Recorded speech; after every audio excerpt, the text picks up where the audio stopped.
Merhaba sevgili izleyenler, Kıbrıs'ın Sesi TV 2020 ekranlarında gündem özel programında Diyalog Medya Genel Yayın Yönetmenimiz Sayın Reşat Akar'la birlikte sizlerleyiz. Hemen bugünün konu başlıklarına değinelim. Evet, hatırlayacaksınız, nisap krizi nedeniyle meclis pazartesi günü toplanamamıştı. Bugün muhalefetin desteğiyle toplandı ama hükümet salonda yoktu. Hararetli konuşmalar vardı, pek çok konuyla ilgili önemli detaylarını gündeme taşıyacağız. Bu arada mecliste hükümeti temsil eden Turizm Bakanı Fikri Ataoğlu aşılarla ilgili de rakamları paylaştı. Yine onları da sizlere aktaracağız. Bir diğer konumuz Halkın Partisi Genel Başkanı Kudret Özersay'ın dikkat çeken bir iddiası var. Türkiye'ye yardım amaçlı bir 17 milyon lira vardı, hatırlayacaksınız. Kendisiyle yayınımızda detaylarını konuşacağız. Telefonla bize bağlanacak. Son olarak Kuzey ve Güney ekonomik durum karşılaştırılması yapıldı. Rum basında çıkan haberde koronavirüs salgını sonrasında Güney Kıbrıs'ta yaşanan ekonomik krizin aşılamayla birlikte 2021 yılında yavaş yavaş aşılmaya başlandığı iddia edilirken Kuzey'de ekonomik durumun çok daha kötüye gittiği iddiası var. Yine bugün ele alacağımız konular arasında tabii ki her zaman olduğu gibi hepsi ve daha fazlasını konuşacağız yayınımızda. Sizlerin de yorumlarıyla, sorularıyla programımıza başlıyoruz. Sayın Akar merhaba. Merhabalar Funda Hanım. Herkese hayırlı günler dileyerek programımıza başlayalım. Evet, kaç gündür mecliste yatıp meclise kalkıyoruz. 3 aylık yaz tatili bitti, meclis açılmadı diye şikayet ediyorduk. Tabii doğal olarak muhalefete de öyle hafiften dokunduruyorduk. Çünkü tamam 3 ay tatil yaptınız, hükümet nisabı sağlayamıyor. O zaman siz yardımcı olunuz, meclis toplansın ve bu önemli yasaları, aciliyet ihtiva eden yasaları görüşünüz. Çünkü seçim diyorsunuz ama seçime bu yasayla gidemeyeceğimizi, gitmemiz halinde dünyaya bir kez daha feci şekilde rezil olacağımızı biliyorsunuz. 250 bin kişi oy kullandı düşünelim. 280 bin civarındaydı seçmen sayımız. Katılmayanlar var. Bu defa daha çok katılmayan olacak. Tahminlere göre tabii. Ve biz 250 bin civarındaki oyu bir haftada ancak sayabileceğiz. Bu tabii Kuzey Kıbrıs Türk Cumhuriyeti'ni dünya tanıtma açısından önemli bir gelişme olacak. Yani tanıtma. Zaten iyi anlamda kendimizi tanıtabileceğimiz hiçbir şey kalmadı. Çok değil, 15-20 yıl öncesi İngiltere'deki Dünya Turizm Fuarı'na katılan turizmcilerimiz, özellikle de Kuzey Kıbrıs'ı pazarlayan tur operatörleri, İngiltere'dekiler, tanıtım broşürlerinin ön kapağına Unspoiled North Cyprus yazarlardı. Bozulmamış, doğası bozulmamış Kuzey Kıbrıs yazıyorlardı. Şimdi doğası yerle bir edilmiş, yok edilmiş, ormanları katledilmiş, güzel yerleri, bölgeleri betonlaştırılmış bir Kuzey Kıbrıs'tan söz ediyoruz. Güneyde yok mu efendim, güneyde de betonlaşma falan filan, onlarda da var. Onlarda da müteahhitlik hizmetleri gelişti, mülk satışları çok arttı. Üstelik onlar bizim gibi ya geldiler yabancılar da aldılar, yuttular bizi diye bir kampanya yok. Ama planlı bir şekilde inşaat yapıyorlar. Yeşillendirmeyi koruyarak inşaat yapıyorlar. Gerektiği yerlerde denizin içine kadar girilmesine müsaade ediyorlar. Denizin içinde ada yapıyor dıştan gelen yabancı yatırımcılar. Çekicilik yaratmak açısından. Ama bunlar plan ve program dahilinde oluyor. Bunlar Facebook'ta bağırma çağırmaya göre şekillenmiyor bizdeki gibi. Çünkü orada ciddi siyasiler var. Orada siyaseti ülkeye ve halka hizmet için yapanlar var. Siyaset öncesinde zenginleşip siyasete geldiği zaman da sadece ülke menfaatlerine hizmet etme anlayışı var. Canla başla çalışma anlayışı var. Ama bizde çok farklı bir durum. Meclis birleşimi işte bize ne halde olduğumuzu gösteren somut bir gerçektir. Bugün muhalefet destek verdi, eleştirileri de dikkate alarak meclisi açtı. açılmasına yardımcı olur. Doğru mu yaptı? Doğru yaptı. Ama meclis açıldıktan sonra iktidar partileri, iktidar partisinin mensupları veya iktidar partilerinin mensupları bir kişiyi gördüm orada. Ben UBP'den bir kişi de YDP Genel Başkanı'nı gördüm. O kadar. Arada bir giren çıkan belki olmuştur ama katılmadılar meclise. UBP'nin kuruluş yıl dönümü kutlamaları varmış. Ziyaretlere çıktılar, gezilere. Memleket battı. Her taraf çöküyor. İnsanlar isyanları oynuyor. Hiç kimse bana yükselen bir 100-200 kişiden bahsetmesin bu pandemi sürecinde. Nasıl battığımız, nasıl gerilere gittiğimizi bugün sizlere program akışı içerisinde rakamlarla vereceğim. Güney ile kuzeyin mukayesesini yaparak. O zaman gerçekleri daha iyi anlama şansımız olacak. Çok şükür halimize, evet çok şükür halimize. Aç değilik, susuz değilik, evet. Ama bu ülkede kazanan da şikayetçi, kazanmayan da şikayetçi duruma geldi. Çünkü her tarafta sorun var. Her tarafta sorun var. O yüzden diyorum, hiç olmazsa madem ki muhalefet size destek verdi, ey arkadaşlar, partinizin kuruluş yıl dönümünü meclis kapandıktan sonra da kutlardınız. Bütün meyhaneler sizin emrinize zaten. Gidin kutlayın. Finansörler de var, sponsorlar da var. Gidin kutlayın ama yok da meclisin açıldığı saat kayboluyorsunuz. Ve ne oluyor? Bu defa tabii muhalefet meydanı da boş bulunca yüklenmeye başlıyor. Ama ilginç bir durum yaşandı. İki durum aslında mecliste bugün. Bir tanesi hükümetin iki bakanı karşılıklı arazi meselesi yüzünden bayağı atıştılar. Tarım Bakanı ile Ekonomi Bakanı. Sanayi bölgesindeki bir arazi meselesi yüzünden resmen atıştılar.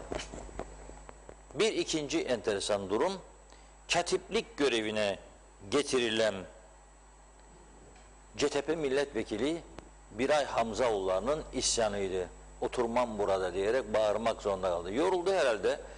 İhtiyaç molası var. Yani ihtiyaç hissediyor mola için. Yani vakit ayıracak, girecek, çıkacak, gelecek adam. Baktı kimse yok. Kalktı gidiyorum dedi. Ya tam Kuzey Kıbrıs yönetimi, meclisiyle, hükümetiyle tam bir Aziz Nesinlik yaşasaydı birkaç tane daha zübük yazardı herhalde Aziz Nesin. İçimizde yok mu acaba Kıbrıs, zübük Kıbrıs'ta diye bir şey yazsın? Bence vakti olan biri yazsın. Vaktim olsa ben başlayacağım da ileride belki. Şu anda öyle bir vakit yok. Ama vakti olana tavsiye ederim. Satış rekorları kırar. Bu ekonomik krize fena para değil yani. Zübük Kıbrıs'ta diye bir kitap, bir senaryo gerçekten müthiş olur.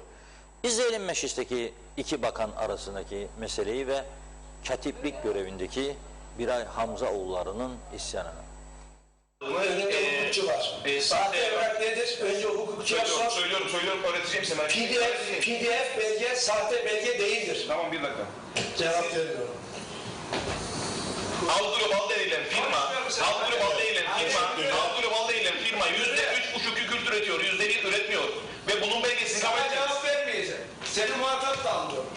Sen avukatlık yapıyorsun. Teşekkürler. O avukatlığına devam et. Hadi. Kimin avukatlığı yapıyorum? Teşekkürler. Herkes biliyor. Kamuoyu biliyor. Kimin avukatlığı Kamuoyu yapıyorum? biliyor. Sen avukatsın. Kimin avukatlığı yapıyorum? Sen avukatsın. Kimin avukatlığını yapıyorum? Avukatsın. Kimin avukatlığı yapıyorum? Avukatsın. Göreceğiz. Sayın Kimin avukatlığı var göreceğiz. 2 saat doldu. Ne dedi? Ne? Ne dedi? Teşekkürler. 2 saat doldu. Kim değiştirecek? Benim kaldığı iş. Teşekkür ederim. Yürü falan dedi. Sayın Hamzaoğulları lütfen yanınıza 2 oturun. saat. 2 saat. Şimdi biraz önce Devlet değil. Sayın Başkan, Sayın Milletvekilleri.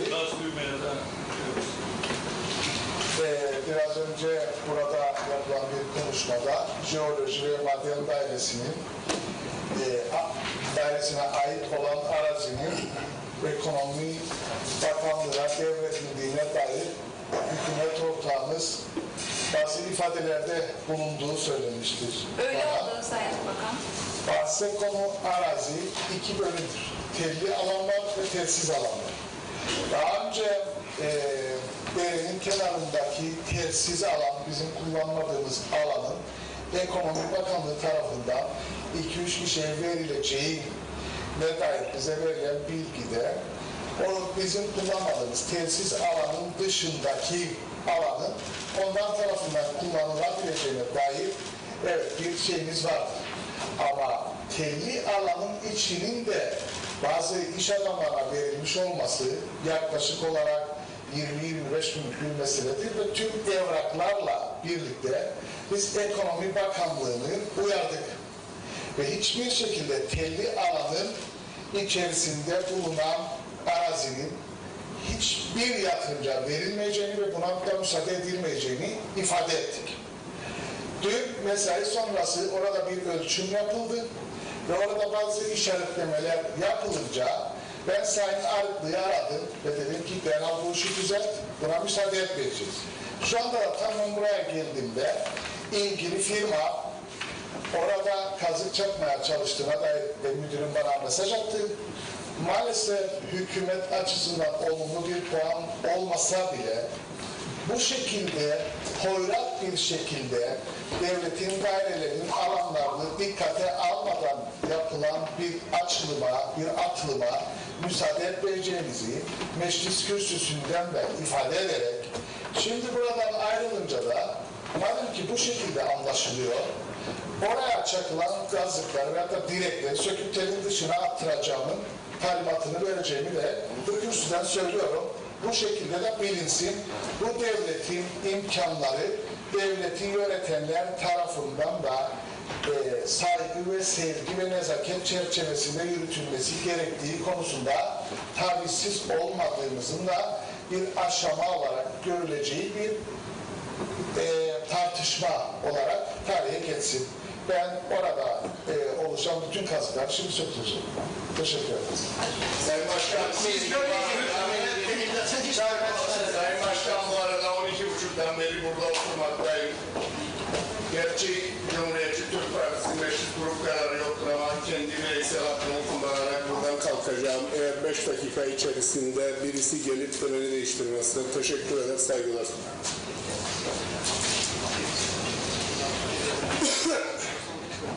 Bunun katipleri ya, UBP'nin katipleri nerede ya? Oğuzhan Hasipoğlu nerede ya? Aytaç Çalıda nerede ya? Hükümet nerede ya? Ama gene ne yapacağım? Yok mu başka bakan sayın böyle? Tahsin Bey az önce buradaydı. Geliyorlar. Evet.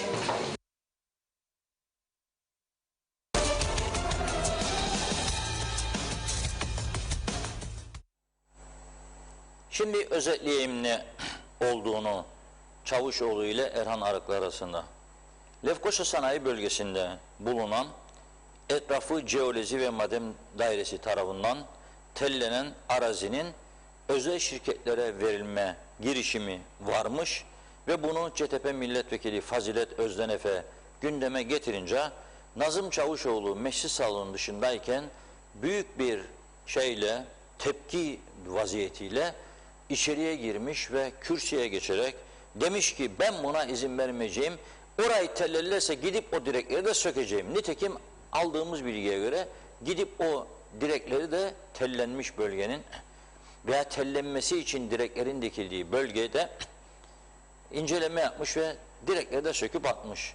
Bir bakan, hükümetin bakan direkt çaktırıyor oraya, telleme karar alıyor. Öteki bakan diyor bize aittir, peşkeş çekilmesini diyor. Buranın izin vermeyeceğim diyor. Şimdi peşkeş var mı yok mu bilmiyoruz biz. Var mı yok mu? Ama bu Lefkoşa'nın organize sanayi bölgesi var ya başından beri 74'ten sonra öyle bir peşkeş çekildi. Öyle bir peşkeş çekildi ki bir dönüm civarında bir araziden 200 ile 300 bin sterlin arasında para vuranlar oldu. Para vuranlar oldu. Bizim bu stüdyolarımızın olduğu yer de öyle. 5 milyon dolarlık yatırım yapıyorsun, araziyi de satın alıyorsun. Devletin birine verdiği, o birinin de kullanmadığı araziyi sen Rüşvet gibi para verip alıyorsun ve sanayi dairesi de işlem yapıyor buna. 260 bin sterlin sayıldı. Yanında bir arazi var, o da öyle. Alındı, 30 sene dokunulmadı, çivi çakılmadı üzerine, ta ki birine bulsunlar da satsınlar.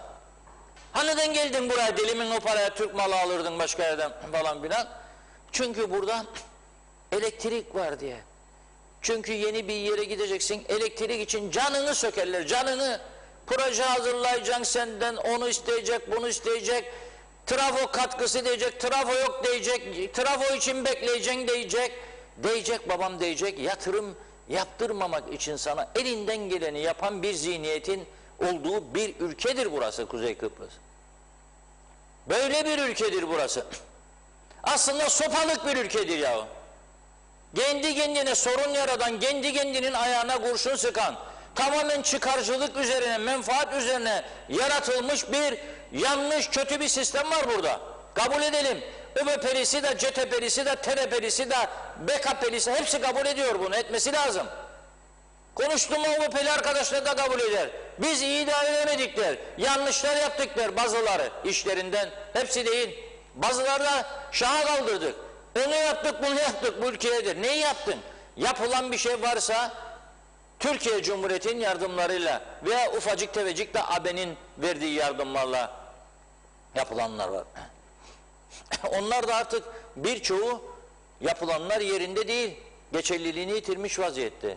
Yol yapıldı mesela zamanında, çöktü yollar. Aydınlatma yapıldı, kırıldı, döküldü direkler, yenilenmedi. Çünkü bir acayip yapı var bu ülkede. Sağ gelir, gelirken der ki liberal ekonomi, özelleştirme, bilmem ne.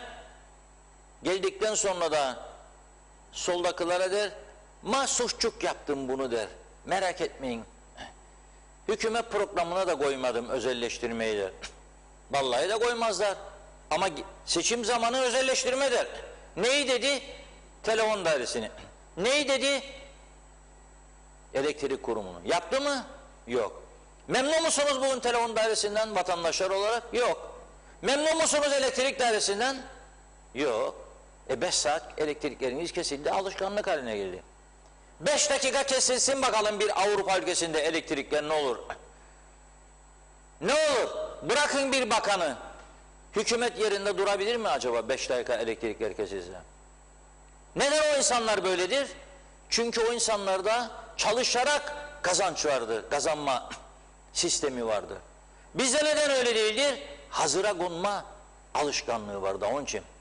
Nasıl olsa beni bir yere sokacaklar devlette, seçim vardır. Babam söyledi, 15 tane oy var bizim evde, ya koyacaksın kıç açıyı ya koymayacaksın. Koymazsa oy yoktur. O da öyle. Baktım dün Serdar Denktaş Bey gücüne gitmesin ama söylemezsem de olmayacak. Yahu sen 10 senedir, 30 senedir bakansın da baban öldükten sonra hep bakandın yahu sen. Nelerle uğraştın? Bir düşün kendi kendine. Nelerle uğraştın da orayla ilgilenmedin ha şimdi temizlik. Bir gün temizlik de yapsan harekete geçiremeyeceksin. Bak ne cevap verdi sana başbakan? Proje hazırlanması içinmiş. Doğu Akdeniz Üniversitesi'nin görevlendirmişmiş. En kolay iştir. Funda Hanım, yarınki program için falanca arkadaşla görüşme konusunda sizi görevlendiriyorum. Funda Hanım bana diyebilir ki aradım da bulamadım. Cevap vermedi. Hakkı var mı bunu söylemeye? Vardır. Hakikaten de cevap alamayabilir. Ne oldu? Daha iyi görevlendirdim. Kaç yıl sonra yapacak? 9 senedir o adam orada yatıyor. Kaç yıl sonra yapacak? Neredeydin sen? Maliye Bakanıydın hele. Herkese paralar dağıttığın dönemdi. Araziler konuşuldu 60 dönüm 66 dönümlerle uğraşırken. Neden? Babanın yattığı toplumun liderinin, KKTC'nin kuruluş. Kaç defa 15 Kasım'ları gittiniz orada da şimdi bu 15 Kasım gelmeyin diyorum. Esas suçun büyüğü sizdedir. Sahiplenmediniz siz bile. Ve vasiyetini de yerine getirmediniz. O dediniz halka devlete mal olmuş bir adamdır. Ayrı bir yerde yatacak. O size dedi ki beni halk mezarlığına götürün. Çünkü içinden geçiyordu, bilirdi bunların olacağını öldükten sonra. Çünkü toplumunu çok iyi tanırdı. Yekir kümyedir toplumun yetiştirildiği ortam. Toplumu öyle yetiştirdiler. Ye kürküm ye. Ye kürküm ye. Öyle yetiştirdiler. Şimdi toplumda ama bu siyaset anlayışının, bu şekilde yaşam tarzının kendini iyiye taşımadığını görebiliyor artık. Başladı artık zaten mırıldanmalar. Bir süre sonra daha başka türlü boyutlara ulaşacak. Adım gibi eminim. Adım gibi eminim. Asgari ücret 4380 olmuş. 14380 olsa ne olacak? Rum tarafını geçmeye başladık. Domates fiyatları Rum tarafında 3,5-6 derdik. 1,5'a düştü. 1,30'a düştü bazı yerlerde. Bazı marketlerde 1,10'a düştü. Bizim altımıza düştü yani. Bizde 1,5. Onun aldığı euro çevir TL'ye bakayım. 2,5-3 katın. Nasıl oldu da o domatesi başladı 12 lira yesinde sen 15'e yiyorsun? Nasıl oldu?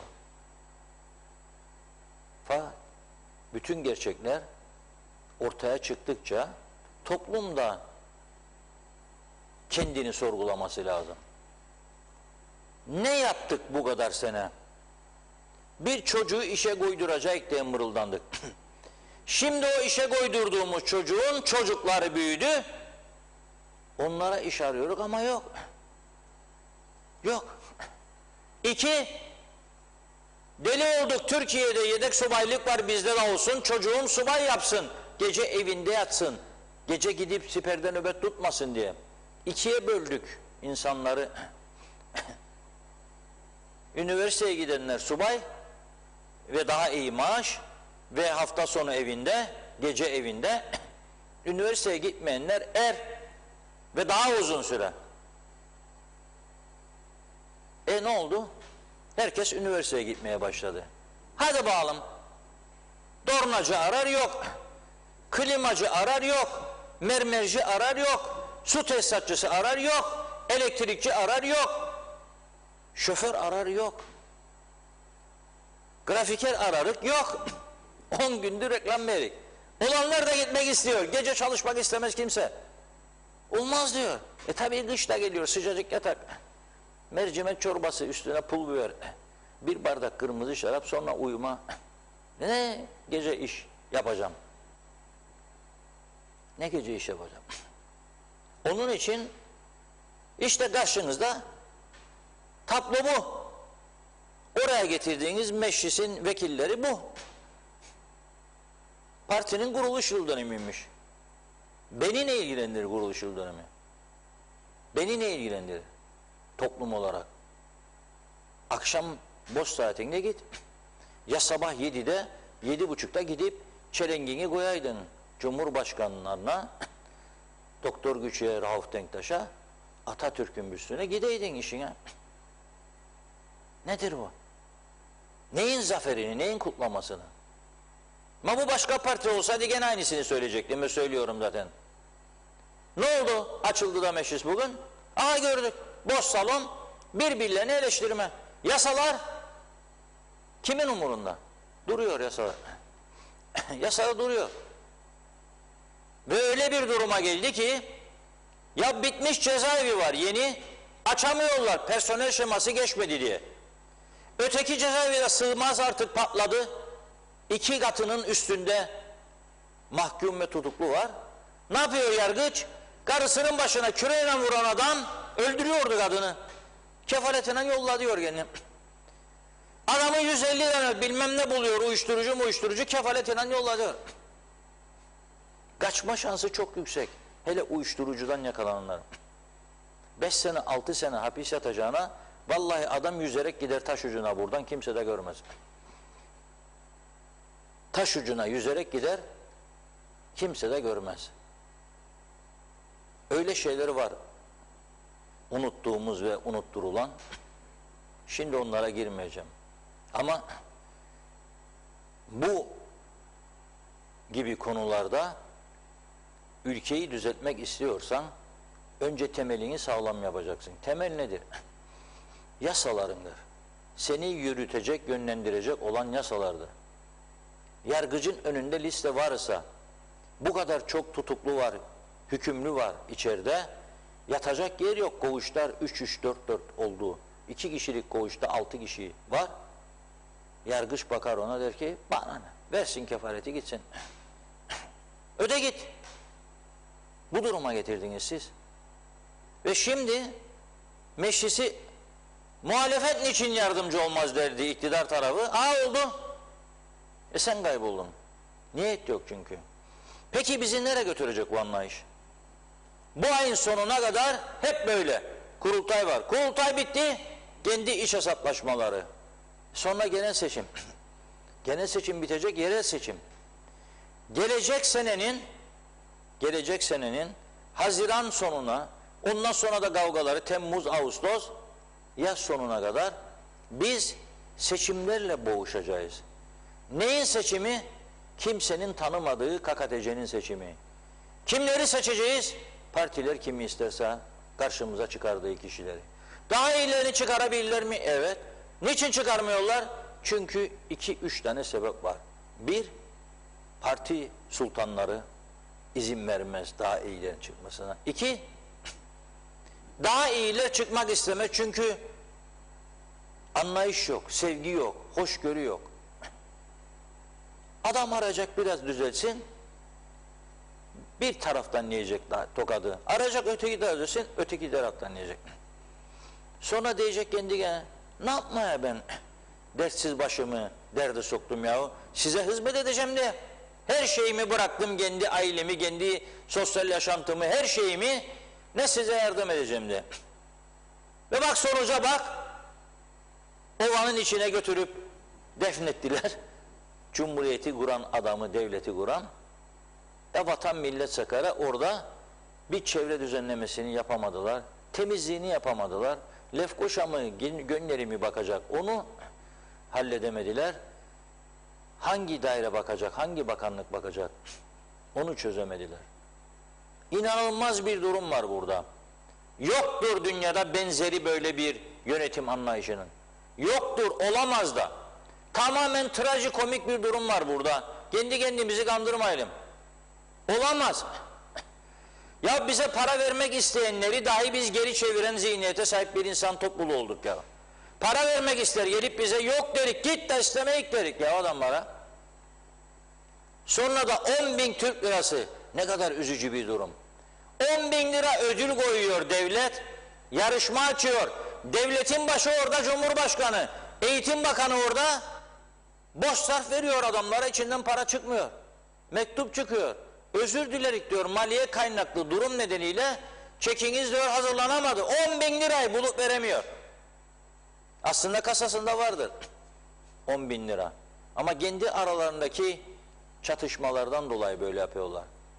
Büyük bir ihtimalle diyordur Eğitim Bakanı'na, o da eski Maliye Bakanı'ydı ya, kime sordun da verdin bu pandemide bu 10.000 lirayı diyebilir.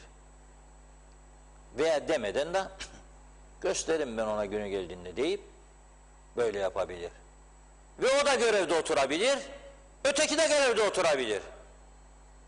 Ve şimdi cizmeler geldi, yeni bir seçim için vuracaklar, yakacaklar, yıkacaklar, vatandaş oy versin, çünkü bu ülkeye hizmet ediyorlar, vatanı milletini kurtarıyorlar. Hangi vatanı milleti? Hangi vatanı milleti? Ne kadar çelişkiler var bilir misiniz? 3 günlüğüne tatil için buraya gelmek isteyen adama çift aşı, PCR, sorun çıkarıyorlar.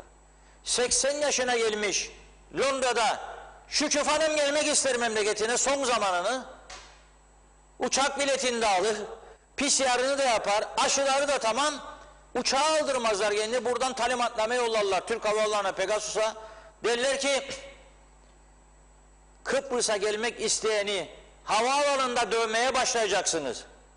Dövme nedir? Şart değil gırbacına vursun. Göster bakalım adapası diyor. 80 yaşındaki kadın o nedir diyor. Aşı. Rum tarayacak olsam sadece bu 2 aşı yeterli. Bir de PCR o da. Yok. Hani forman? Ne forması? Dolduracakmış internette 80 yaşındaki kadın da çıktı alacakmış. Evinde printer de olması lazım. Bilgisayarda da onları imzalayacak da getirecek, gösterecek, onu da tatmin olacak oradaki memur. O da diyecek binebilin uçağa. Uçağa bindikten sonra gelecek bir inceleme, muhacere polisi diyecek git bir daha o görecek. Sağlık o da görecek. Sağlıktan geçtik. Gümrük da ondan sonra ülkeye girebilecek, kendi vatanına.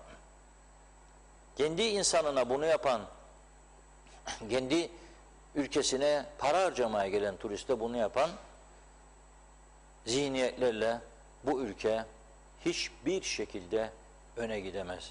Sonra serbest bölge olacakmış. Yani yatırımcı gelsin. Yatırımcı gelir mi buraya? Yatırım düşünenler beni arasın. Bak ne söyleyeceğim onlara. Aklın varsa gelme.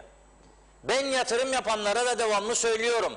Aklınız varsa satın gidin kurtulun. Gene söylerim. Aklınız varsa satın gidin kurtulun. Bu daha iyi günlerinizi.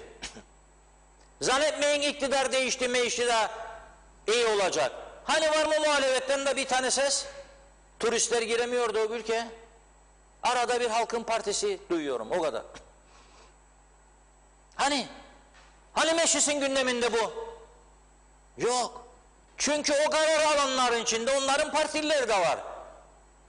Da esas onlardır zaten dürten. Kalkınmasın diye. Gelmesin biri diye. İstemiyorlar. Da kime güveneceksiniz siz de yatırım yapacaksınız bu ülkeye? Dağda. Yahut da olanı elimde tutayım illaki. Bulursanız birini ben bulacağınıza da eynen başlayan bir laf söylerim. Öyle birini ehli verin kurtulun. Uğraşmayın. İstres yapmayın. Yani bu böyledir bu. Düzelmez yani. Düzelmeyecek de. Baktım geçen gün Kahramanca nutukları var. 50 bin aşıyı öğrencilerimize ayırdık. Ha demek sen aşısız öğrenci kabul ediyorsun Kıbrıs'a. Garanti ne koyuyorum ben ne diyor? Yahu koyuyorum ama aşısızı kabul ediyorum. Ve senin halkın için getirdiğin aşıyı dışarıdan gelen öğrencilere vermeyi kabul ediyorsun. Öğrenciler de veli nimetimizdir, karşı değilim. Gelmesi lazım. Ne koyman kendine aşı şartını? Öteki aşılıyı PCR'ı elinde koymayın ülkeye. Kendi kendine sorun çıkarın. Adapasmış. Ne adapası ya? Ne demektir adapas? Hangi yerde geçerlidir? 5 tane yere girdim bugün. Bir tanesi bana adapas sormadı. Belki onlar yanlış duydu. Baba pas diye duydu belki. Nasıl? Nasıl düzeleceksiniz bu ülkeyi siz? Zoraki topladığınız vergiler var. Ve bu ülkede zoraki yaşayanlar mecburdur, güneye de gidemiyor. Alıyorlar o ürünleri. Onun yüzünden biraz para topluyorsunuz da şimdi daha hükümetçilik oynuyorsunuz. Ha bir 3-4 tane yatırım bunun içinden sökülsün gitsin de görürüm sizi o zaman. Kaç kuruş toplayacaksınız? Ya bu esnafı ya bu sesini çıkarmayan tüccarları da göreceğim. Ne oldu pandemi sürecinde? Soruyorum. Çok kişiye sordum. Aman da sorma. Da mahvolduk da bittik de falan da. Şimdi gımıldanıyor. Nasıl gımıldanıyor? Nasıl? Bir miktar turist gelmeye başladı diye. Bayramdan bu yana. Demek yani size katkısı vardır bunun. Neden sadece o turistleri getirenleri bekliyorsunuz bağırsın bu yanlışlara karşı? Neden siz sesinizi çıkarmıyorsunuz? Particiyindir, idarecik falan, vergicikler düşük müşük falan filan, ihalecik. Yahu hepimiz birbirimizi kandırıyoruz, gerçek konuşalım. Hepimizin hayatı sahte pas. Ada pas değil, sahte pas. Tümümüzün, kendimi de koyuyorum bunun içine, birbirimize öyle böyle. Çünkü söyleyemiyoruz da bazı şeyleri. Nasıl söyleyeceğim? Biri akrabam olur, biri arkadaşım olur. Adını da vereyim. Ben de veremediğime göre ben de sistemin içindeyim. Bu kadar söyleyebiliyorum. Daha fazla söyleyebilen varsa söylesin. Açıktır mikrofonlar. Söylesinler. Biz bunları söylüyoruz diye birçok iş adamı da bizi ambargoya aldı. Bir numara olduğumuzu bile bile televizyonda, gazetede ambargolar bize. Neden konuşuyoruz diye. Neden yağ çekmiyoruz diye. Nasıl sana yağ çekmek için girmedim ki ben bu mesleğe. Ben senden bir şey otlanmak için girmedim ki. Yolu var iki şey viskicikle seni öveyim demek için girmedim ben bu mesleğe. Ama istiyorsan bu ülkeyi temiz olsun, güzel olsun, hepimiz mutlu olalım, çocuklar geleceklerinden umutlansın, beraber yapalım. Beraber düzeltmeye başlayalım. Hadi geldi bu kadar öğrenci. Baktım dün bir arkadaş yazar, kiralar diyor gene patladı, astronomik, öğrenciler geldi diye gazıklıyoruz. Var mı sesini çıkaran? Var mı sesini çıkaran? Gazıklıyor muyuz? Büyükelçi de evet. Öğrenciler gelince gene başladık, roket gibi çıkıyoruz. Ama 2 ay öncesine kadar binalar boş diye ağlıyorduk. Hani nerede bu sektörlerin başları? Durun bakalım yapmayın yanlıştır diyen adam yok. Öğrenciler gelmeye başladı, biraz turist gelmeye başladı. Bakın nasıl roket oldu, 15 lira marul, 15 lira domates. Sesini çıkaran var mı? Kontrol eden var mı? Yok. Bütün tüketim malzemelerine geliyor mu 20, 30, 40, 50 zam? Nereden? Döviz yükseliyor diyor. Ne kadar yükseliyor döviz? %50 mi yükseldi ya o 2 ayın içinde döviz? Yok. Niçin? Niçin böyle? Kendimi geleceğimi garanti alayım. Olur mu böyle şey? Olur mu böyle şey? Ve ben umudumu bağladığım meclis bu halde toplanmayacak bile ve sessiz oturacağım orada. Kötü adam olma, aç çekmeceyi ne kadar dökülürse içine idare et vaziyeti. Yarın o bir gün bir şey olursa sıkışıklık, bindiğimiz gibi uçağa Larnaka'dan kaçarak. Öyle mi? Kaçamayanlar, içinde akrabalarımız var, kaçamayacaklar. Ne yapacağız onları? Ne yapacağız? Bırak başlarına geleni çeksin mi? Bu mudur insanlık? Neden bu güzel ülkeyi bırakıp kaçalım sonra? Neden daha güzel bir ülke haline getirmeyelim? Neden? Hep birlikte çalışmamız gerekirken neden bunu yapmıyoruz? Bir defa gerçekten çok tutarsız ve çok üzücü bir durumla karşı karşıya bulunuyoruz. Evet, umutsuz olmak istemem ama geleceğe dair hiç umut verici bir şey görmüyorum. Bakın söyledim az önce. Beklerdim ya biraz insanlar ayağa kalksın. Ne demek? İşte Türkiye'ye bakıyorum. Kılıçdaroğlu kilometrelerce yürüyor. Bir ses versin diye. Bizde 2 belediye başkanının çadır kurmasını ayır, imar yasası falan filan. Ama Ercan Havaalanı'na gidin ya. Görün nasıl davranırlar gelen turistlere. Sizin de var Londra'da, Amerika'da, Avustralya'da tanıdıklarınız. Yarın o bir gün onlar da gelmeye kalktığında aynı sorunları yaşayacak.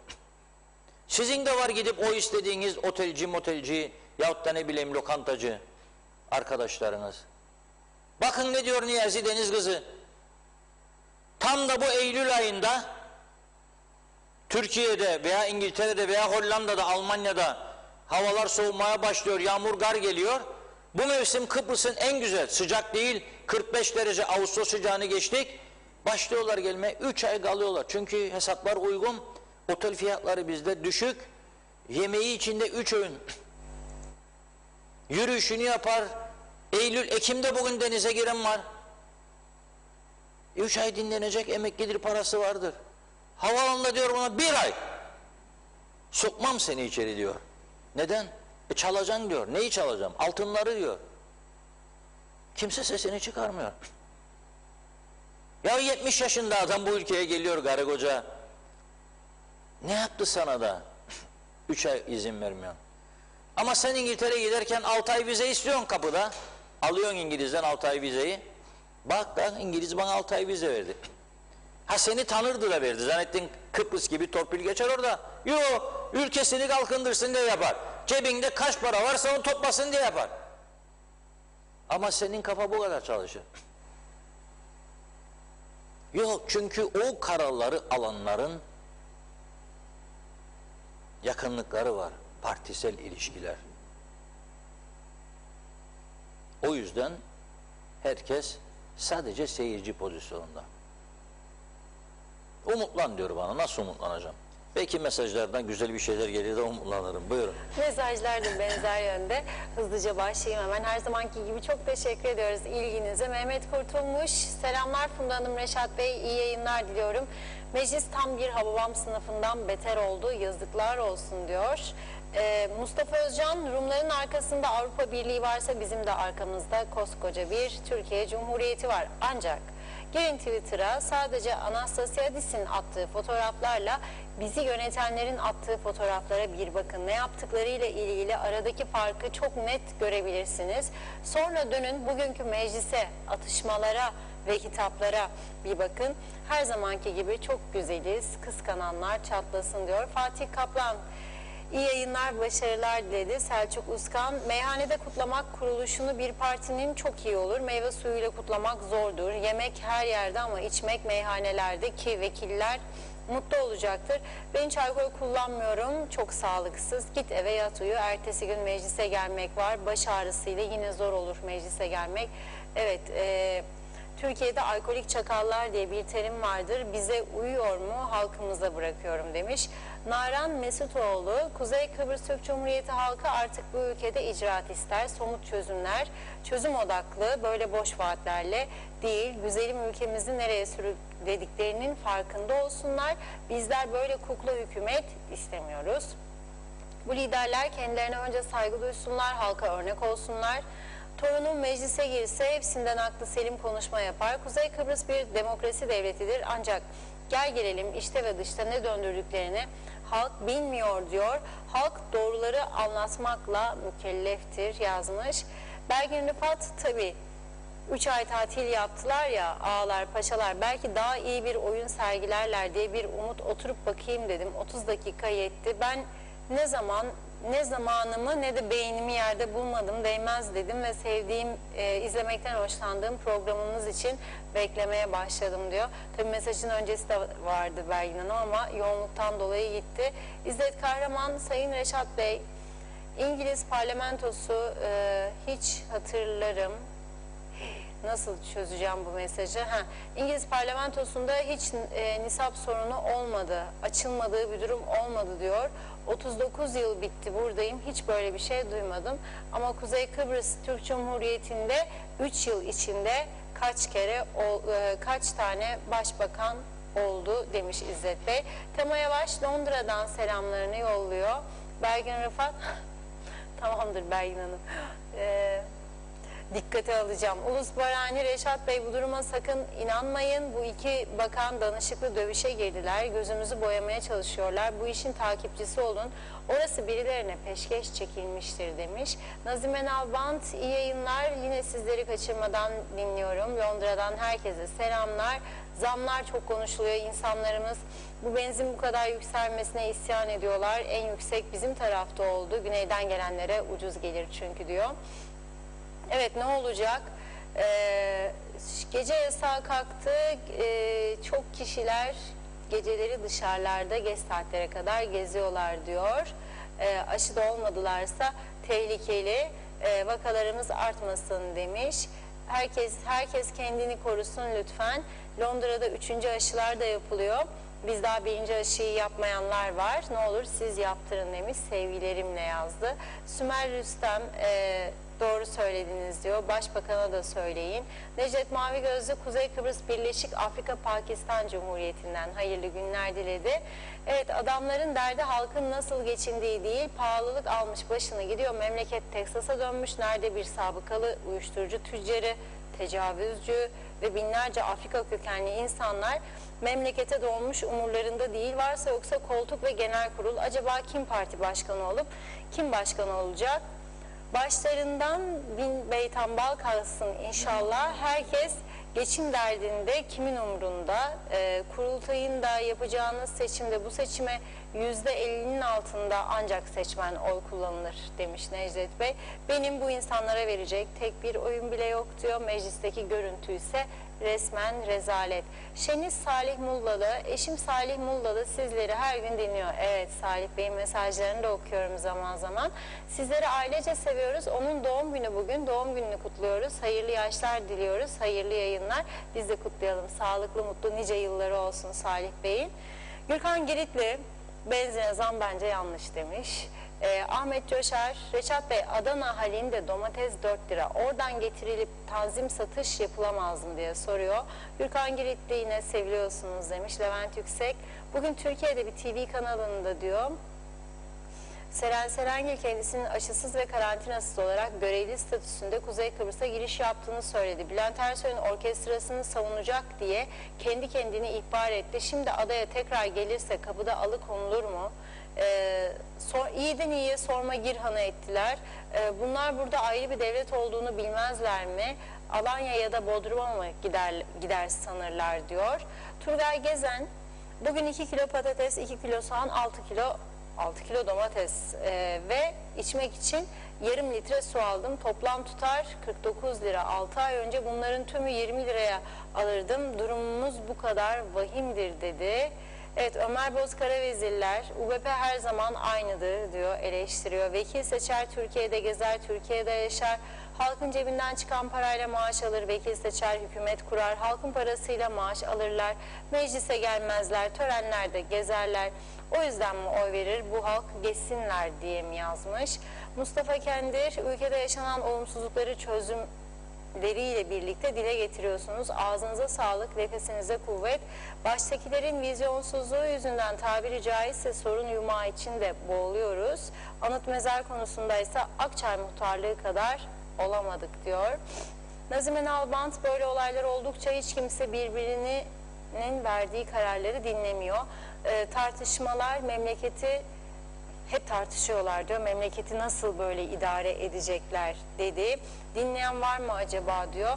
Anca para yoktur. Hep duyarız. Daha fazla halkın moralini düşürürler. Başkan ne yapıyor? Başka ne yapıyorlar diyor. Üzgünüm dedi Nazime Hanım. Şeniz Uluç Mamulcu, maalesef sıkıştık kaldık bu ülkede. Kimse hiçbir şey görmez, duymaz. 3 maymunu oynuyoruz. Ölen ölecek, kalan kalacak dedi. Evet, bakıyorum. Erol Hasan iyi yayınlar diliyor bizlere. Funda Hanım, Reşat Bey Avustralya'dan yazmış. Teşekkür ediyoruz. Kamil Ozalay da selamlar Almanya'dan dedi. O da iyi yayınlar diliyor. Neşe Güneş Felloğlu, güzel günler diliyorum. Girne'de bir markette ucuzluk günü. Çeri domates kilogram fiyatı 24.99 kuruş, 25 lira. Bu sadece bir kalem demiş. Ve Şeniz Uluç Mamulcu yine 40 liraya çıkardık. Adapası cüzdanda durur. Birkaç reklamcıya yatırım olsun maksat dedi. İsmet Ezer, bırak ben arsa ben de istiyorum ama beleş değil diyor Mücahit puanlarıma karşılık. Zehra Sencer Karpaz'dan sevgi ve saygılarını yolladı. İyi yayınlar diliyor. Çok teşekkür ediyoruz. Yunus Özer, evet, utanma kalmadı siyasi partilerde. Peki Türkiye Cumhuriyeti bunlara bu paraları verirken neden hesap sormaz? Bizim hakkımızı başkaları yemiyor, bizim sahte siyasetçiler yiyor. Merak ederim, öldüklerinde bunların nasıl hesabını verecekler dedi. Ulus Berani, hiçbir ülkenin tanımadığı Adapası zoraki o ülkelere kabul ettirmeye çalışıyorlar. Arif Hoca'nın lafını hatırlatırım demiş.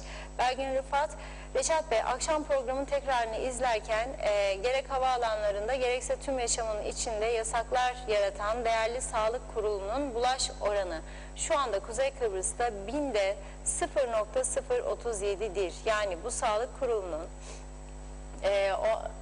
lav olma vakti geldi. İzin versinler, herkes ülkesine gelsin. Yaz tatili bitti, düğün dernek bitti, bayramlar gelip geçti. Kendi ülkemize, evlatlarımızı diyor, torunlarımızı görmek için gelemiyoruz. Sırf bu gelgit akıllılar yüzünden. Tatilimi yaktım, yaptığım alışverişler gitti. Yazık, yerine kışlıklarla geleceğiz. Yazlık yerine, pardon, kışlıklarla geleceğiz. Yeter artık demiş. Mehmet Kurtulmuş, en büyük TV 2020 diyor. Vedat Özkan, iyi akşamlar. Yine kötü haberlerle kanalınızı açtım. Meclis açılabildi mi? Evet, açıldı. Yılmaz Çakıral, Hayırlı yayınlar. Reşat Bey, çok güzel söylediniz. Sahte pas devleti diyor. Bahriye Mustafa Ramadan, Reşat abi Adapas Erilpi'de geçerli demiş. Erol Hasan tekrar yazdı. Avustralya'dan iyi yayınlar diliyor. Türkünün umudu çözümdür Reşat Bey. Başka çıkış yolu yoktur, kalmadı. Hüseyin Koltan, hayırlı günler dilerim. Doğru Haber'in adresi. Hoş vakitler dilerim. Ağzınıza, yüreğinize sağlık. Güzin Atik, bizim ülkemizde bir neme lazımcılık aldı başını gidiyor. Bana dokunmayan yılan bin yaşasın. Onun için 50 senedir altyapımızı yapamadılar yazmış. Vedat Özkan, Adapas 40 lira ücretliymiş Reşat Bey. Kimlik değiştirme 200 liraymış. Hükümet resmen halkı soyuyor. Türkiye'de HES kodu ücretsiz, kimlik ehliyet değiştirme ücreti 35 lira. Kuzey Kıbrıs halkına duyurulur. Bakanlara ve vekillere lütfen bu soruyu sorun. Zafer Peksoylu, bu kafayla daha çok ağlayacağız. Vekillere güvenimiz kalmadı dedi. Belgin Rıfat, isyan ediyorum diyor. Çünkü torunum büyüyor ve anneannesini göremiyor. Ben geçen yıl karar vermiştim. Bu yıl 2 kez gelecektim Kıbrıs'a. Sırf torunumla vakit geçirebileyim, onun büyümesine tanık olayım diye. O da yetmez ama imkanlarım bu kadar. Sağlık Kurulu'nun benim hayatımı engelleme hakkı var mı? Nedir yaptıkları? Kendileri denizlere gidiyorlar, partilerde, düğün dernek, yemeler, içmeler. Acaba gelip dava mı açmam gerek demiş. Arıntaş Arkan, evet, Federal Kıbrıs veya iki devletli çözüm için garantör Türkiye Cumhuriyeti olmak şartıyla çözüme varılmalı. Reşat Bey, Funda Hanım iyi yayınlar dilerim dedi. Arın Bey, bugüne kadarki en kısa mesajınızı yazdınız. Ali Magaryos iyi yayınlar diliyor. Reşat abi, Londra'dan selamlar. Günde 1 ton 200 kilo döner takıyorum ama her gün seni izlemekten müthiş zevk alıyorum. Nedeni de bir insan bu kadar gerçekçi ve doğruları dobra dobra söyleyemez. Sayende ne yorgunluğumuzu da unutuyoruz. İyi ki varsın Reşat abim. Yürü de korkma, ben memleketten 3 yıl oldu gideli. Keşke 20 sene önce kaçsaydım abi demiş. Bir iki mesaj daha okuyup ara vereyim. Erol Canseç, bu ülke öyle bir ülkedir ki hakkını aramaya kalkarsan sana haddini bildirirler. Kılını yarattıkları Siyonist sistemin dışına çıkarma şansın olamaz. Çok yakın zamanda o gidecek olanlardan biri de benim Reşat Bey. Hayatımda yapmış olduğum en büyük hata KKTC yapmış olduğum yatırımdır diyor. Jimmy Bota, parayla adam olunsaydı en has adamlar Kuzey Kıbrıs'ta yaşarlardı. Hep şov ve ego her türlü demiş. Son bir mesaj. Vedat Özkan, Kuzey Kıbrıs hükümetleri 3. dünya ülkelerinden insanları ülkeye alıp vatandaşlık verdiği sürece uyuşturucu ve fuhuş sorunu bitmez dedi diyorum ve mesajlara burada bir ara veriyorum. Sözü Reşat Bey'e bırakayım, buyurun. Evet, çok teşekkür ediyoruz güzel mesajlar için. Bazı izleyicilerimiz bunlar güzel de başbakan geldiğinde ne ona söylemediniz diyor. Ben şimdi başbakanı burada konuk ettim o gün. Sormam gereken soruları da sordum. Tahmin ederim hiçbir basın toplantısında öyle sorular görmediniz değil mi? Başbakan çağırır gazetecileri, soru var mı der. Ne tür soruların sorulduğunu ya da hiç sorulmadığını görüyorsunuz. Burada sorabileceğimiz soruları seviyeli bir şekilde Sayın Başbakan'a sorduk. Ama onunla ben bir tartışma platformunda değildim. Birisi davet ederse, BRT mesela bizi, o zaman kendisiyle bunları yüz yüze tartışırım. O zaman çünkü tartışmacı konumunda olurum. Ev sahibi, program yapımcısı konumunda olmam. Bunu ayırmak lazım. Ve zaten her gün söyleyeceklerimi söylüyorum. Yazmam gerekenleri de yazıyorum. Bu söylediklerimin hemen hemen hepsini her gün Diyalog Gazetesi'nde de yazıyorum. Haberlerimiz de öyle. Diğerlerinden çok farklı haberlerimiz var. Hiç kimsenin cesaret edemediği haberlerimizi de yayınlıyoruz, yazarımızda yayınlıyoruz, doğruları konuşuyoruz. Hedefimiz birilerine ders vermek ya da birilerini küçük düşürmek değil. Herkes kendi işinden mutludur, herkes kendini başarılı görmektedir.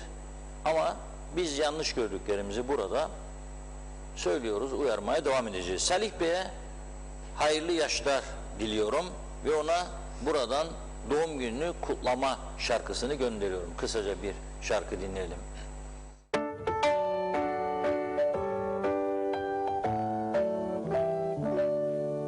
Happy birthday to you. Happy birthday to you. Happy birthday, happy birthday, happy birthday to you.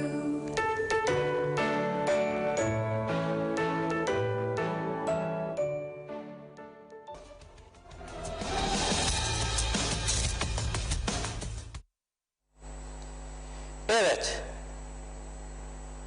Bizden bir hediye olsun. Salih Bey, happy birthday hediyesi. Şimdi bir izleyicimiz bugün arıyor. Daha önce konuştuk burada. Dedik ki dikkat edin ha, evleri arıyorlar. Özellikle yaşlıları telefon numarasını buluyorlar. Telefon açıyorlar, diyorlar ki biz polisik, hesabınız tehlikede, sizi falan hesapla aktarmak istiyoruz. 7-8 kişiyi 1 milyondan fazla dolandırdılar diye duyurduk size. Şimdi bugün yazıyor bir vatandaşımız. Reşat Bey diyor, evimin telefonunu diyor bugün 0535 458 26 aradılar diyor. Ve kendini diyor bu arayan zat-ı muhterem Komiser Aydın olarak tanıtmış.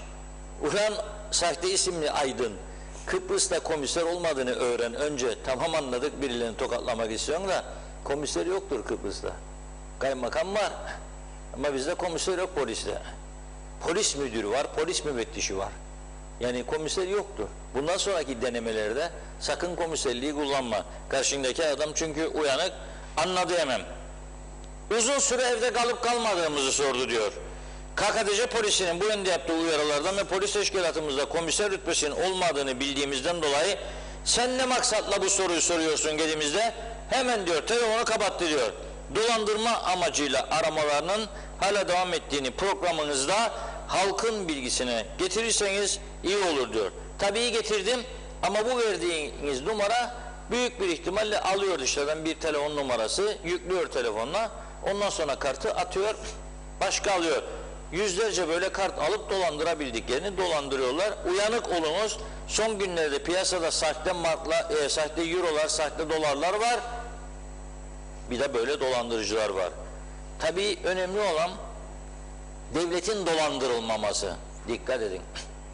Şahıslar da dolandırılmasın ama devlet dolandırılırsa daha vahim olur. Çünkü devlet devlettir. Devlet baba deriz ya, büyük olduğu için devlet baba deriz. Nasıl törenlerde askerler geçerken kime selam durur? Tören meydanında Cumhurbaşkanımıza, Başbakanımıza selam durur. Onlar da böyle gururlarlar. Derler ki bakın ama neredeyim? Tanısın tanımasın beni. Ey Biden diyor, sen beni tanıma diyor. Ey Johnson diyor, Boris Johnson, beni tanıma ama bak burada selam duruyor bana askerler. Devlet onun için çok önemlidir.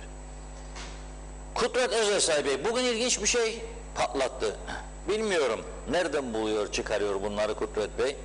Bizi aydınlatsın isteyeceğim. İnşallah telefonda onu bağlayacaklar şimdi. Topladık ve Türkiye yetkililerine verdik dedikleri diyor 14 milyon ortada olmadığı için bugün bunu herkese duyurduk diyor. Hükümet de panik halde diyor ve bankaları aramaya başladı. Niçin arıyor bankaları hükümet? Düşünebiliyor musunuz diyor. Başbakanlık şu anda teker teker bankaları arayıp bağış talep ediyor diyor. Topladım ve verdim dediği 17 milyonu yeniden toplamaya çalışıyor. Ne hazin ne aciz bir durum diyor. Hattımızda mı Kudret Bey? Hattımızda. Kendisine soralım. Evet Kudret Bey merhaba.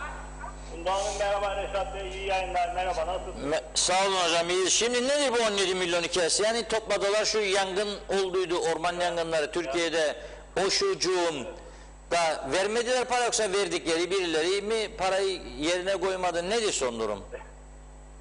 Çok basit söylemek gerekirse Türkiye'de bir orman yangını oldu, ardından sel felaketi oldu, hepimizin yüreği burkuldu.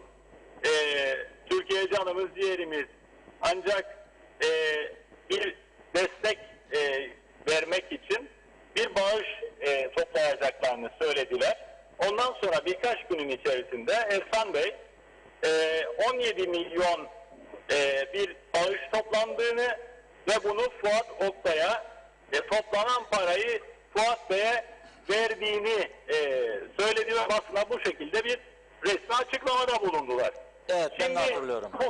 bu sabah itibariyle bize bir bilgi geldi. Biz de farklı sivil toplum örgütleriyle istişare ederek bunun doğruluğunu teyit ettik. Biliyorsunuz ben bu konularda öyle bilgi sahibi olmadan konuşmam. Ve ortaya çıktı ki zaten bugün öğleden sonra mecliste de bunu açıkça kabul etti bakanlardan birisi. Ortaya çıktı ki 17 milyon topladık ve Türkiye'ye bağış olarak verdik dedikleri parayı toplamadılar. Öyle bir para da vermediler Türkiye'ye. Ama suç yaptılar bize. Şimdi yaptıkları şey siyasi şov yapmak için belli ki Ersan Bey bu parayı topladığını ve Türkiye'ye verdiğini söyledi. Bu devlet ciddiyetiyle hiçbir biçimde bağdaşmaz. Yani bize doğruyu söylemedi. Daha farklı bir ifadeyle bize hükümet adına yalan söylediler. Yani orada o dönem orman yangını için giden sivil savunma ekipleri, yangıncı arkadaşlar Türkiye'de öyle bir destek verdiler, katıldılar bu söndürme çalışmalarına, yardımcı oldular. Bundan daha güzel bir destek olabilir miydi? Bu son derece güzel bir şeydi. Hakikaten olması gereken oydu ama siyasi bir şov olsun diye başbakanın gittim 17 milyon verdim demesi, sonra da aslında bu parayı toplamadığı, bu parayı vermediğinin ortaya çıkması gerçekten yazıklar olsun dedirtecek bir durumdur. Biz bunu söyledikten sonra bugün mecliste Sayın Fikri Ataoğlu gerçekten de bu parayı toplamadıklarını, toplama düşüncesinde olduklarını açıkladı maalesef. O zaman durum buysa siz neden Türkiye Cumhuriyeti yetkilileriyle bir araya gelip bu para varmış gibi, bu parayı siz toplamış gibi, bu parayı vermişsiniz gibi niye yapıyorsunuz? Şov olsun diye yapıyor. Bu kadar insani, bu kadar hayati, bir insanın canını kaybettiği, malını yitirdiği, hayvanını yitirdiği böyle bir insani olayla ilgili, doğal felaketle ilgili yardım yaptım demek için bu rezilliğe gerek var mıydı? Yani zaten ekipler oraya gitmiş, bir destek Kıbrıs Türk halkı adına o destek gösterilmiş ama bu para toplanmadan toplanmış gibi yapıp bu para verilmeden verilmiş gibi yapılması gerçekten kabul edilebilir siyasi ahlak açısından da insani ahlak açısından da son derece yanlış oldu. Ama daha da önemlisi bunu biz ortaya çıkardıktan sonra öğreniyoruz ki öğleden sonra bir açıklama daha yapmak zorunda kaldım maalesef. Bugün hem bazı sivil toplum örgütlerini yani işte Esnaf Sanatkarlar Müteahhitler Birliği vesaire arıyorlar hem de bankaları aramaya başladılar. Bankalardan bağış talep ediyorlar. Neden? Bir an önce bu parayı tamamlasınlar, versinler ve bu konu kapansın diye Reşat Bey. Maalesef. Tamam da Fuat Oktay Bey o gün bir şey verdi. Bir kağıtçık mıydı o verdi yoksa çekiydi neydi verdiği?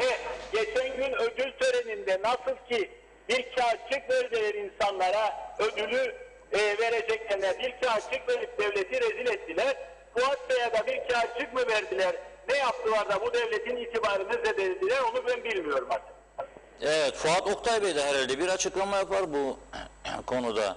Yani ona da bunu biz veriyoruz da aslında bu para yoktur demediler herhalde. Buyurun dediler.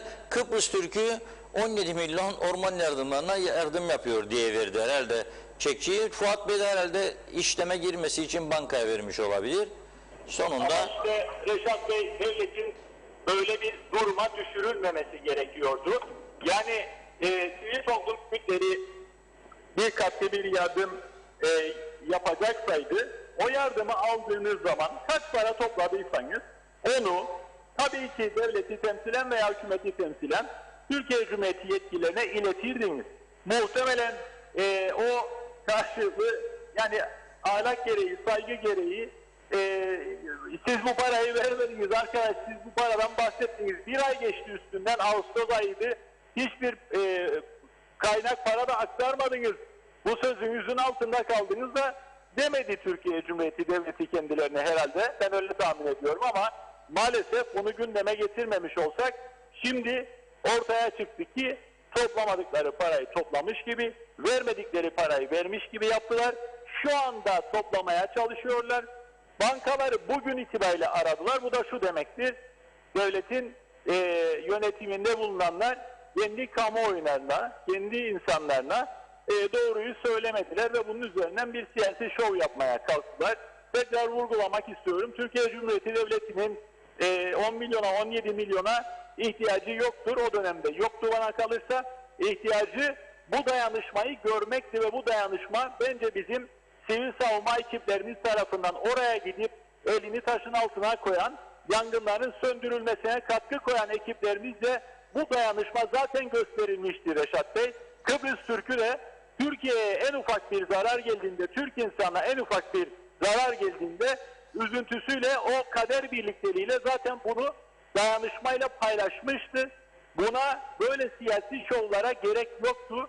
Yazık, günah oldu diyorum. Başka da söyleyecek bir şey bulamıyorum. Çok üzülüyorum bu duruma maalesef. Şimdi laf aramızda, kimse bizi duymuyor, siz ve ben. Peki. Biri duymayacak. Kimden duydunuz bu dedikoducuğu siz? Yani vermediler şu mahsusçuktan. Kim söyledi size bunu? Bütün samimiyetimle söylüyorum size.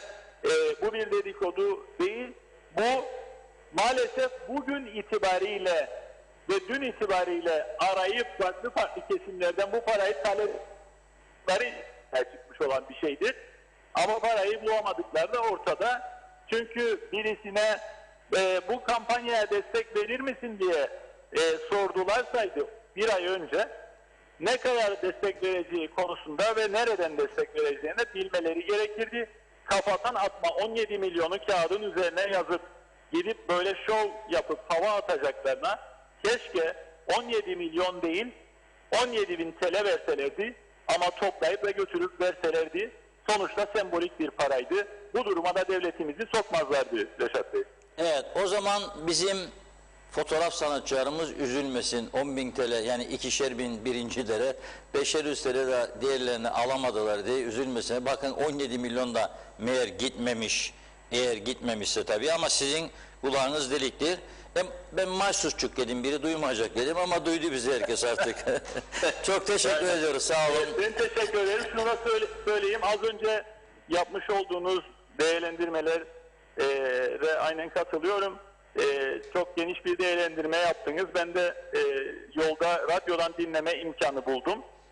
Dediğiniz gibi turistlerin ülkemize girerken formaliteler ile, bürokrasi ile can ezgisi çektirilmemesi gerektiğini turistlere haftalar önce sizinle birlikte konuşmuştuk. Çünkü bizim Halkın Partisi olarak turizm bağlamında 7-8 maddelik bir çağrımız olmuştu. Kolaylaştırın demiştik memlekete gelişi. Bu bürokrasi eziyetini bu insanlara çektirmeyin demiştik. Maalesef dinlemediler ve şimdi o kadar bir yoğunlaştı ki gelen giden herkes şikayet ediyor. Sizin de yaptığınız tespitler kesinlikle doğrudur. Bu ülkenin ekonomik kurtuluşu ülkeye gelip giden ister öğrenci olsun, ister turist olsun, ister Güney Kıbrıs'tan gelen Kıbrıs Rumların ticari faaliyetleri ve hareketleri sonucunda paranın piyasada dönmesiyle bu memleket kurtulur. Başka çıkış yolumuz yoktur. Herkes başını kaldırsın, dünyadaki duruma baksın, böyle bürokratik engeller çıkararak, ayak sürüyerek, ağırdan alarak memleketin önünü tıkamış olurlar. Biz Halkın Partisi olarak bu konularda takipçi olmaya, baskı kurmaya, hükümete geldiğimizde de bu konularda kolaylık yapmaya devam edeceğiz. Çok teşekkür ediyoruz sizlere. Kolay gelsin. Sağ olun. Yayınlar, çok sağ olun bu imkanı verdiğiniz için. Sağ olun. Evet, şimdi tabii bazen de insan düşünüyor, bu olanlar acaba rüyamızda mı gerçekleşiyor yoksa hayal mi, gerçek mi? Yani insan tabii çok şey hayal eder. Yani mesela dünyanın en güzel bir kadınıyla dans etmeyi ben hayal etmez miyim şimdi? Ederim.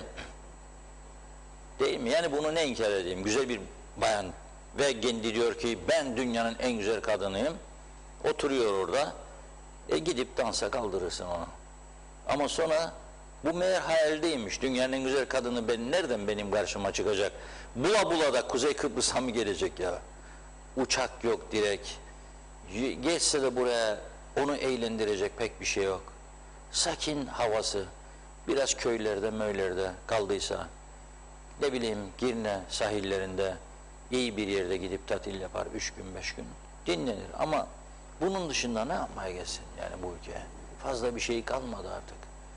Yani biz kendimiz yok ediyoruz. Geçen gün bir arkadaşımız avukat Ahmet Sait Sayın Bey paylaştı. Mezarlıklar konusu. Hiçbir kimsenin o yazılanları dikkate aldığını sanmıyorum bu ülkede. Ama ben etkilendim. Sosyal medyada gördüm. Diyalog Gazetesi'nin 10 ve 11. sayfasında her gün vatandaş köşesi vardır. Sosyal medyada yazılan, ona buna hakaret içermeyen, sövmeyen ama güzel konuları irdeleyen yazıları kullanıyoruz. Sosyal medyada zaten herkese açık paylaştığına göre gazetede yayınlanması onun için de bir onurdu. Mezarlıklarla ilgili bir şey paylaş. Dedi ki bir mezardan taşlar, mezar taşları da yayılmış sağa sola. Yabancı dinden olanlar, ülkemizde yaşayanlara karşı ne kadar saygılıyız? Onların örf adetlerine uygun ne tür tedbirler alırız? Hiçbir şey. İngiltere'de yaşayan insanlarımız öldüğü zaman İngiliz geleneklerine göre gömülmüyor değil mi? Yakılmıyor cesetleri. Aynen buradaki gibi. Mezarları var, camileri var önce, camiden sonra mezarlığa gider, bizdeki gibi defnedilir. O ülkeler farklı dinlere bu anlayışı gösteriyor, bu imkanları sağlıyor.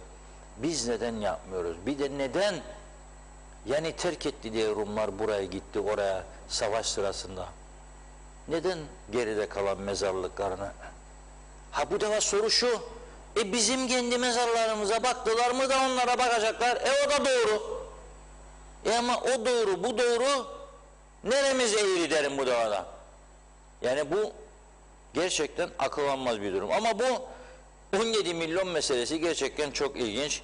Bir açıklama bekliyoruz hükümetten. O 17 milyon Sayın Fuat Oktay'a verilen çek miydi? Yoksa çek benzeri renkli bir kağıt parçası mıydı? Bizim sanatçılara verdikleri gibi zarfın içinden çıkan bir kağıt gibi miydi? 17 milyon vermeyi vaat ediyoruz şeklinde bir söz de olabilir. Bu bak o zaman anlayışla karşılayabilirim. Sayın Türkiye Cumhuriyeti Cumhurbaşkanı Yardımcısı Fuat Oktay Bey, Türkiye'deki orman yangınlarını büyük bir izintiyle izleyen Yavru Vatan Kıbrıs Türk toplumu adına sizlere 17 milyon Türk lirası gibi sembolik bir yardım yapmayı vaat ediyoruz. Olabilir. O zaman anlarım. Geç unutmuş olabilir. Ondan sonra döndükten bu yana tabii bir ay falan geçmiştir adam. Unutmuş olabilir. Yoğunluk var. Her gün her taraftan partisinde 3 tane rakip çıktı kendisine karşı. Onunla da uğraşıyor, cebelleşiyor. Kolay değildir yani aslında Ersan Bey'in de işi. Hem parti içindeki rakiplerine, muhaliflerine karşı savaşıyor, hem muhalefete karşı savaşıyor, hem memleket sorunlarına karşı. Bir taraftan da UBP şeyi var, kuruluş gül dönemi, onun meselesi var. Bir taraftan da gelecek seçimler var. Aday olmak isteyen çok, görüyorum bazı arkadaşlar, o televizyon senin, bu televizyon benim gezmeye başladılar. Hazırlanıyorlar, cizmeleri giymişler. Hayırlı uğurlu olsun. Ama şimdi bugün aradan bir ay geçtikten sonra bankalara verin birer milyonda ödeyelim 17 milyonu, bence de biraz tuhaf bir durum oldu. Onun için ben sizi uzaklara götürüyorum. Yerli bir sanatçımızın flütünden sizi okyanusların ötesine götürüyorum.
Evet, sevgili Mehmet Sakarya'nın flütünden dinledik.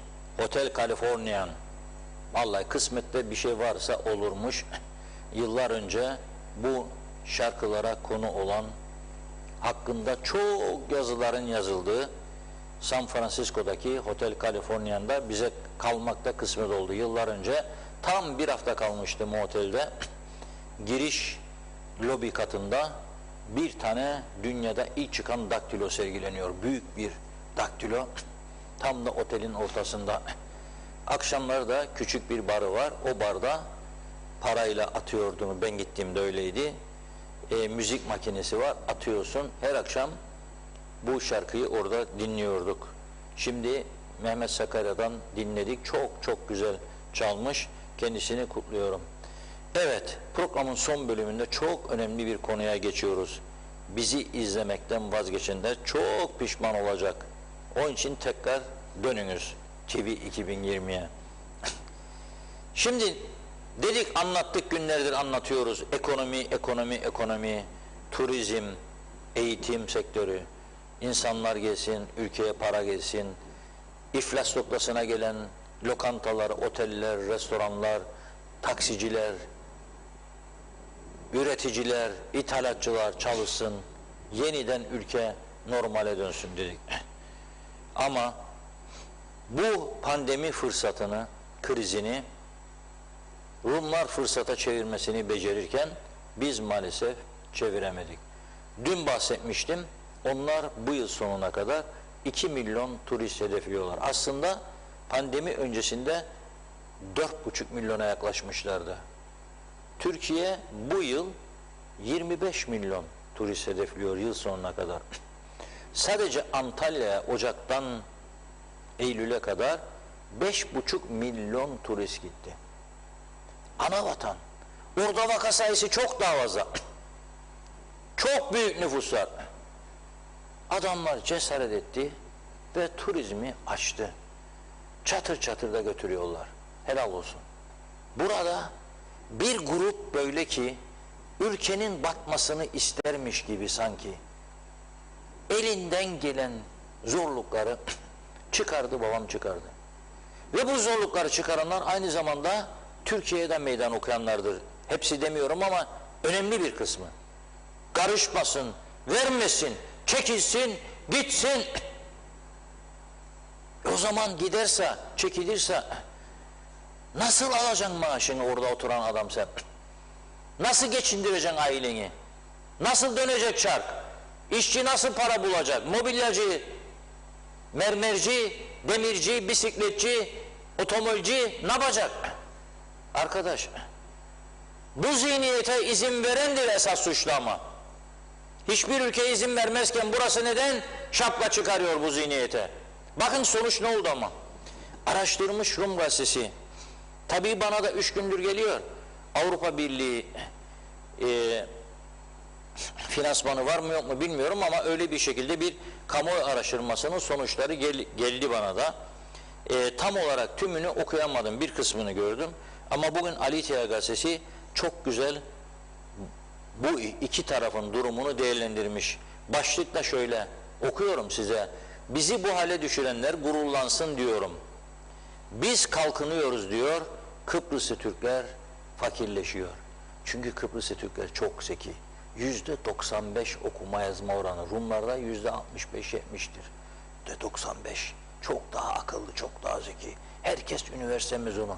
Yedek subay yapsın askerliği diye çoğu. Benim evlatçığım, bir çocuğum bitsin. Herhangi bir bölüm. Ötü üniversite, beden hocası, eczacı, avukat dolu şimdi. Yüzlerce avukat fazlalığı var. Açayım bir davacık derler her önüne gidene.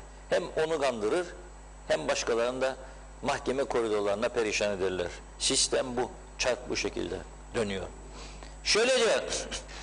2021 yılında yavaş yavaş yaşanan sıkıntıları biz diyor aşıyoruz. Salgının etkiye gidiyor. Ama aynı şeyi diyor Kıbrıslı Türkler için söyleyemeyik diyor. Bizde diyor 2021 %5,5 kalkınma hızıyla kapatılacak diyor. Ağustos ayında kayda geçen işsizlik oranı ise bir önceki aylara göre düşüş kaydederek %4.4 oldu diyor. Ve Güney Kıbrıs'ta asgari ücret ilk 6 ay için 870 euro, ondan koyarsam 8700, 6 aydan sonra aynı iş yerinde çalışmaya devam edersen 924 euro, yani 9240. Şimdi Funda Hanım 6 aydan fazla buradadır. Benden şimdi 924 euro isterse ben yandım. Ceketi alıp giderim. Gelir yok çünkü ödeyebilecek o parayı. Çünkü bırakmadılar, ekonomi bırakmadılar çalışsın da. Hakkı yok mudur ama yani Maria alacak 924'ü da Funda Hanım neden alacak 524 ya 550'yi? Bırakmadılar. Ve onlar da işsiz %4'e düşüyor. İşsizlerin sayısı. Bu da 11.324 kişi diyor Ali Teha gazetesi. Güneyde şu anda işsiz sayısı 11.324. Ya kuzeyde 3 katımızdır nüfusları. 14.950. İşte ekonomi burada.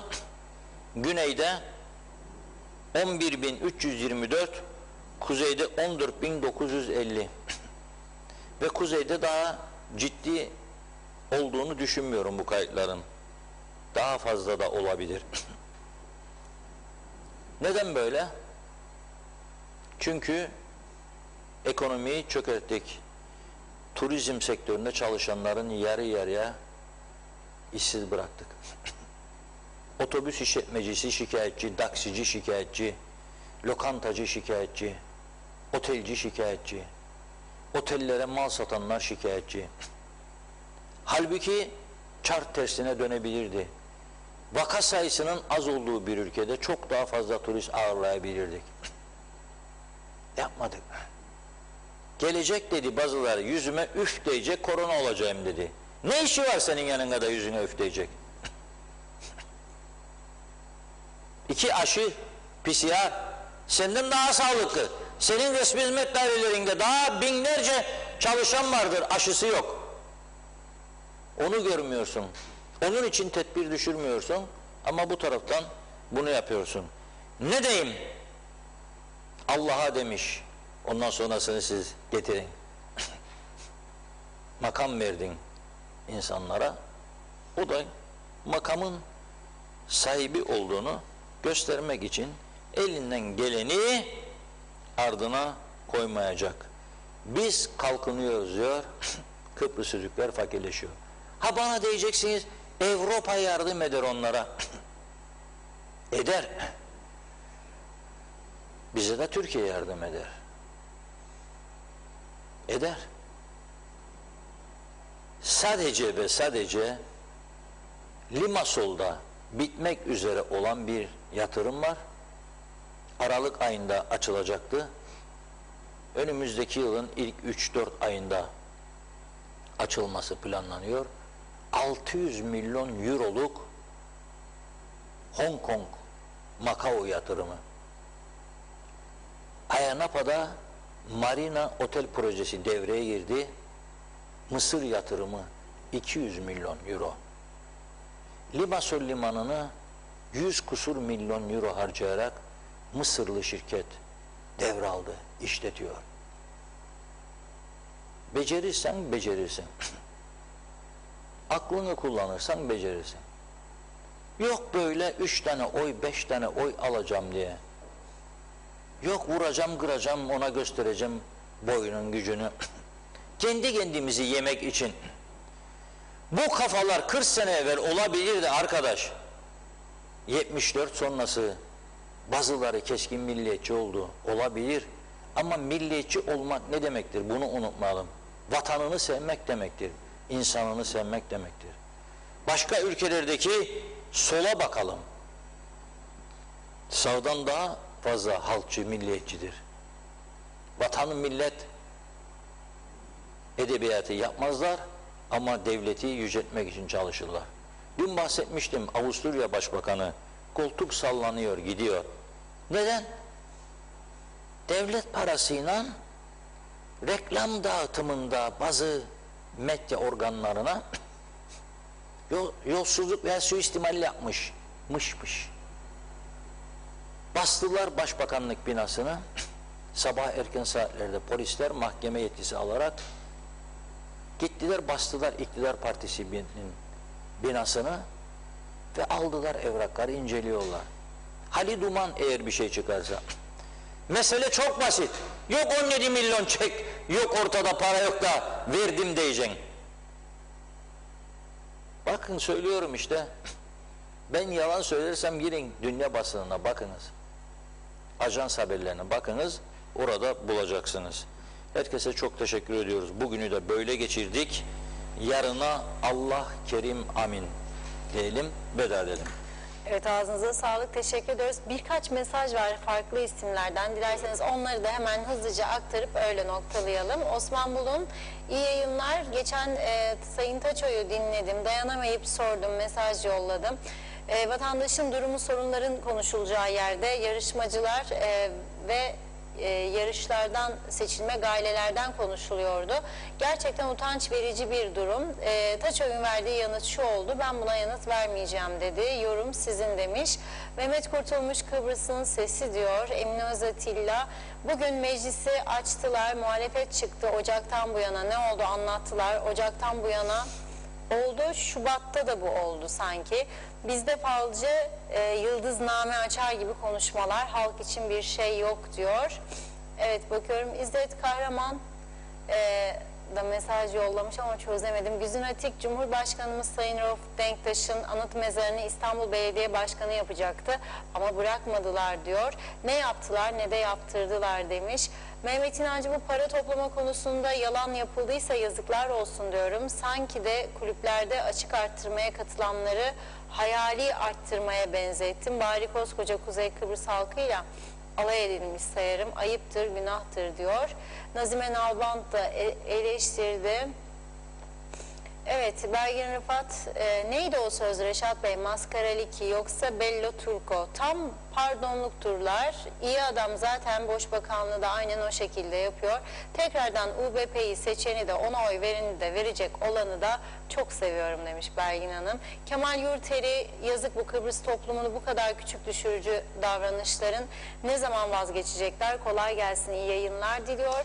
Mehmet İnancı, evet, selam Reşat Bey, para toplama konusunda yapılan bu ayıba karşılık dün yazdığımı yineliyorum. Eğer cesaretleri varsa bağımsız adayların önünü kesmesinler. Siz ve göstereceğiniz 10 kişinin tamamı bu halktan en yüksek oyu almazsa ben de onlardan özür dileyeceğim dedi. Necdet Mavi Gözlü, özet geçeyim. Program çok güzeldi. Halk olarak bir derdimizde Afrika kökenli insanlar diyor, sayıları artıyor diyor. Tekrar onu da gündeme getirmenizi rica edelim dedi. Hayırlı akşamlar diliyor. Meral Kavas, ağzınıza sağlık. Özersay, bunlar insan değil, kendini kandırıyorlar. Utansınlar, birilerini takip etmekten bir an önce vazgeçsinler demiş. Evet, Mehmet İnancı, Sayın Akar, artık kolları sıvama zamanı gelmiştir. Gariban halk sizi ve ekibinizi bekliyor diyor. Bir diğer mesajda da demiş ki Sofya Loren'le mesaj da yakışır size Sayın Akar diye. Evet, Zehra Sencer, gelen gideni aratmıyor bildim bileli. Hep siyasi şovlar, atamalar, kendilerini, yandaşlarını ve seçim vatandaşını düşünen var mı acaba dedi. Meral Kavas, Sayın Reşat Bey, sizlerin adaylığınızı koymanızı bekliyoruz. Çok seviniriz ve sizleri destekleriz dedi.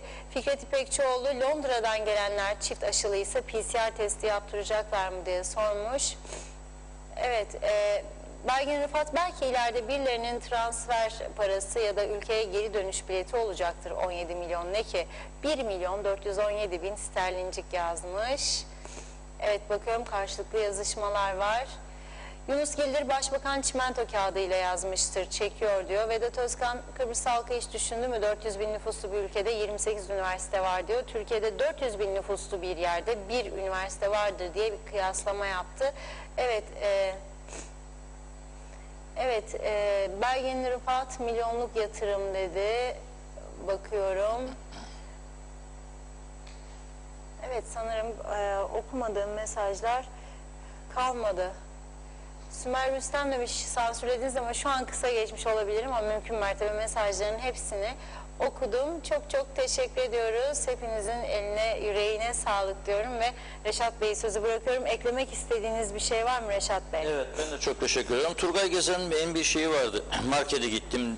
Evet, okudum. Okudunuz mu? Tabii, Tamam. tabii. Evet, markete Hepsini. gitmek gerçekten artık cesaret işi yani. Evet. Her gün fiyatlar değişiyor.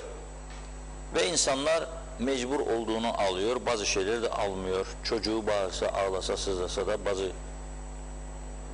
gıda maddelerini kesmek zorunda kalıyor. Üzücü bir durum. Aslında bu ülke iyi yönetilirse hiç bu durumları yaşamaz. İyi yönetim olsaydı bu ülkede Kıbrıs Türk halkının ekonomik durumu, refah düzeyi şimdikinden çok daha iyi olurdu. Ama bizler de tabii bazı özelliklerimizi, bazı alışkanlıklarımızı terk etmeliyiz. Nedir bu? İyi olanı da, kötü olanı da aynı kefeye koyuyoruz. O da hırsız, o da hırsız. Ne hırsız ya? Adam, bazı insanlar oldu, bakanlık arabası kullanmadı, dövmeye kalktınız kendini. Makam arabası kullanmadı, şoför almadı diye. Gittiği yerlerde dövmeye kalkanlar oldu. Nasıl olsa koruma yok diye. O zaman da ne yaptı? Yeni gelenler size 4 tane 5 tane koruma dikti karşınıza. Hadi bakalım. Biraz kendimizi toparlamamız lazım. Evet, devam edeceğiz konuşmaya. Yarın da inşallah birlikte olacağız. Görüşmek umuduyla değilim. Benim başka ekleyeceğim bir şey yok. Çok teşekkür ediyoruz. Biz de size her zamanki gibi teşekkür ediyoruz. Programımızı burada noktalıyoruz. Yeniden görüşünceye dek şimdilik hoşçakalın.